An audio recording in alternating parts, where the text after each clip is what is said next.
অন্য প্রসঙ্গ, জুলাই গণ অভ্যুত্থানের সবচেয়ে রক্তক্ষয়ী দিন 19শে জুলাই। স্বৈরাচারী দমন পীড়নের বিরুদ্ধে লড়াইয়ে এদিন সারা দেশে প্রাণ হারায় শতাধিক আন্দোলনকারী। অবস্থা সামাল দিতে জারি করা হয় কারফিউ, দেওয়া হয় শুট অ্যাট সাইটের নির্দেশনাও। কেমন ছিল সেই দিন জানবো মোহাম্মদ শফিকের রিপোর্টে।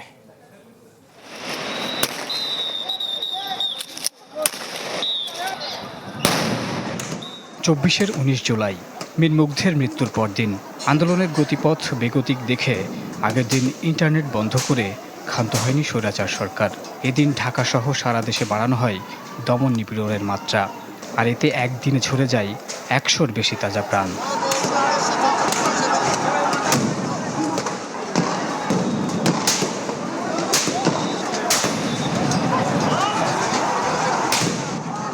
ওই দিন ঢাকার যাত্রাবাড়ি, উত্তরা, মোহাম্মদপুর, মিরপুর, ধানমন্ডি, বাড্ডাসহ আরও কয়েকটি এলাকায় হয় তুমুল পাল্টাপাল্টি সংঘর্ষ। গ্রেনেড, গুলি আর মুহুর্মুহু উত্তেজনার মধ্যে রাজধানীতে মৃত্যু হয় অন্তত 44 জনের। সেই মৃত্যুর মিছিলে যোগ হয় যাত্রাবাড়ির রায়েরবাগ এলাকার 4 বছরের আহাদ।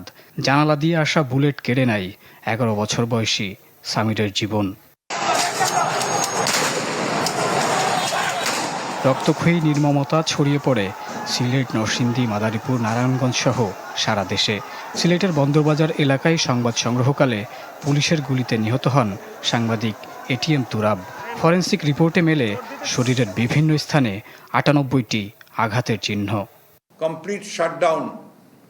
সব শ্রেণী পেশার মানুষের আত্মোৎসর্গের এই সময়ে আন্দোলনের প্রতি নিজেদের পূর্ণ সমর্থন দেয় বিএনপি।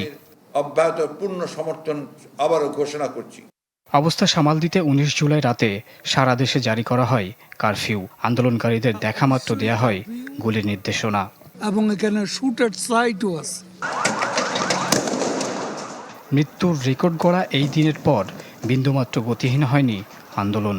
উপরন্তু স্বৈরাচারের সেই চোখ রাঙানি উপেক্ষা করে আরও ফুঁসে ওঠে ছাত্র জনতা। মোহাম্মদ শফিক, চ্যানেল 24, ঢাকা।